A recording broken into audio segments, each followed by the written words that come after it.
আবু সাইদ হত্যার বিচারের মতো বেগম রোকেয়া বিশ্ববিদ্যালয় ছাত্র সংসদ নির্বাচনও যেন আটকে গেছে কেবল আশ্বাসের গল্পে। তারিখের পর তারিখ বদলেছে, চলেছে নানান নাটকীয়তা।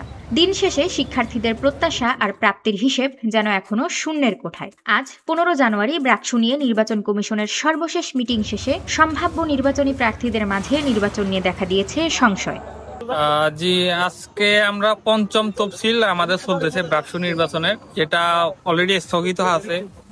যার দরুন কারণ দেখানো হয়েছে যে আমাদের জাতীয় নির্বাচন কমিশন থেকে যে একটা প্রজ্ঞাপন দেওয়া হলো, আর আপাতত জাতীয় নির্বাচনের আগে আগে কোন ধরনের নির্বাচন অনুষ্ঠিত হতে পারবে না।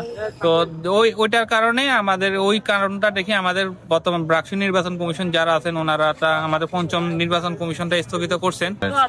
বিশ্ববিদ্যালয় শিক্ষার্থীদের অনেক অনশন আন্দোলন সংগ্রাম করে ব্রাকসু নির্বাচনের জন্য করেছে, কিন্তু এটা কার্যকর মুখের মুখে দেখতে পাইনি।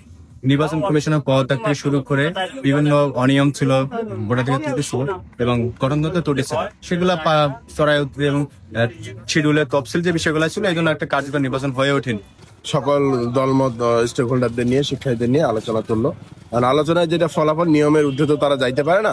তারা বললো যে জেলা রিটার্নিং কর্মকর্তা বা জেলা প্রশাসক উনি বরাবর চিঠি দিবে যে কার্যক্রম নেওয়া যায় কিনা। এবং এখানে অধিকাংশই জনমনের সংখ্যা প্রকাশ করেছে যে চলমান কার্যক্রম যদি রাখে ব্রাকসুতে, তখন কোনো সহিংসতা বা নিজেদের মধ্যে কোনো মারামারি ঝামেলা হবে কিনা। এই ব্রাকসু আসলে যে তফসিল সেটি সচল হবে কিনা এটি নিয়ে কিন্তু তারা আমাদেরকে পুনর্বার ধসার মধ্যে ফেলেছেন এবং আমরা তাদের বারবার বলেছি যে কি হতে পারে আপনারা ক্লিয়ার করেন, কিন্তু তারা বারবার অপারগতা প্রকাশ করেছে। একই সমকালের একটি ইউনিভার্সিটি হচ্ছে শাহজালাল বিজ্ঞান ও প্রযুক্তি বিশ্ববিদ্যালয়, সেখানে নির্বাচন আয়োজিত হতে যাচ্ছে। সেই একই শর্তে কেন বেগম রোকেয়া বিশ্ববিদ্যালয় নির্বাচন আয়োজিত হতে পারে না? তো আমার মনে হয় যে আজকে আমরা যে আলোচনা অথবা যে প্রসেস, এটা একটা অযৌক্তিকতার দিকে যাচ্ছে। এবং আমরা দেখেছি শাসটা আসলে 3টা শর্তে তারা নির্বাচন কার্যক্রম চালু করতেছে। সে 3টে শর্তের কথা বলেছে এবং আমরা সবাই এই শর্তগুলো মেনে নিয়েছি। আশা করি আছে নির্বাচনী কার্যক্রম আবার চালু। Jebin, RNB news.